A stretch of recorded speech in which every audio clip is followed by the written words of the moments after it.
If you're using the Nikon ZF, there's a new firmware update this week that you might find useful. That's firmware version 3.00. This video is going to cover what's new in that firmware version. If you haven't even caught up to firmware 2.0, which was another big update released earlier this year, I did a video about that I'll link here for you to watch first. That video also shows you how to update firmware via either the app or an SD card. A lot of what you may have seen for this new firmware 3.00 talks about the film grain edition. At least that's all I'm seeing. But this firmware update has so many more useful and more practical tools that I think every ZF photographer will love. So we're going to get into that now. If you want to learn more about the Nikon ZF, all of the settings and the menus, you can check out my ZF tutorial course at photocourses.link/ZF and save 20% with the code TUBE20. So let's go ahead and see what is new in version 3.00. I do want to mention just some general updates first. We're going to kind of go over this in list form. I don't really think there's a huge benefit in going through all of these in detail. So we're just going to start with an update to high-res zoom. If you're using this, it'll now show your subject detection tracking box. The record camera orientation option in the playback menu now has separate settings for both photo and video.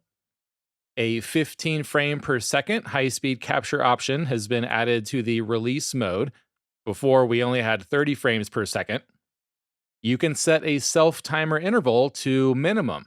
If the camera can do a faster interval than a half a second, it'll use whatever that fastest interval is, depending on your shooting and your file settings. You have 2 additional grid types in the display customization, a 4:3 grid for photo and a 9:16 for vertical video. There are some additions to the custom controls options like the F2 and the G2 menu. They've added some of the new features that we're going to talk about soon, like the focus limiter, film grain options. Those can be programmed to custom controls. You can also assign exposure compensation and ISO to the command dials when using manual exposure mode. The USB menu now has a USB streaming option, and picture control transfer between Nikon Imaging Cloud is a little bit easier. But now let's go into some of the more significant updates. We're going to go through these in order of the menus, not necessarily how important they are. So we're going to start in the photo shooting menu down towards the bottom. There's a new film grain option. This will let you add a synthetic looking film grain to your JPEG photos. This film grain is generated in a random manner depending on the settings that you choose. It can be used to mask noise in high ISO photos or just kind of create a film look. The settings here cannot be previewed in the live view, so you're just going to have to take some pictures with different combinations of settings and see which one you like the most. This is also only applied to JPEG photos. It is not applied to RAW or HEIF. It's unavailable in some modes like multiple exposure, HDR overlay, and pixel shift.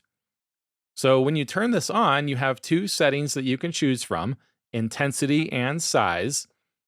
The intensity is just the strength, how strong that grain appears in your photo, from 1, which is very low intensity, to 6, which is a high intensity. So you're going to see that more. And then there's a size. You have 3 grain size options from small to large. Here's just a comparison of an intensity level of 1 with a small grain, which is barely noticeable, and then an intensity of 6 with the large grain. I'm not going to show every combination here in the interest of time, but if you do want to use this, experiment with different combinations and see what appeals to you the most.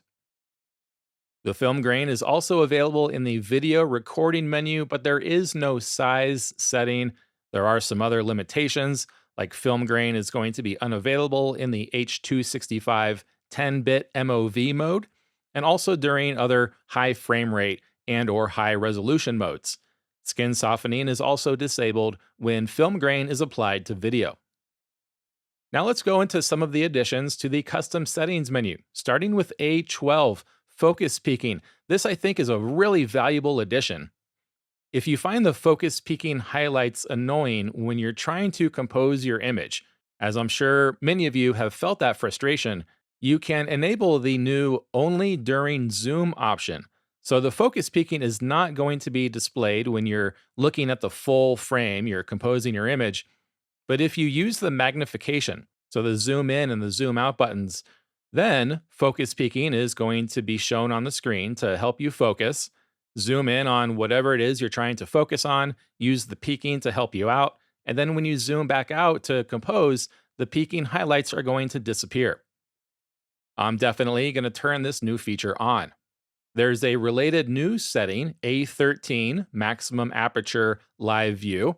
If this is on, the live view that you see on the LCD screen or in the viewfinder, that's going to be displayed using the lens's maximum aperture.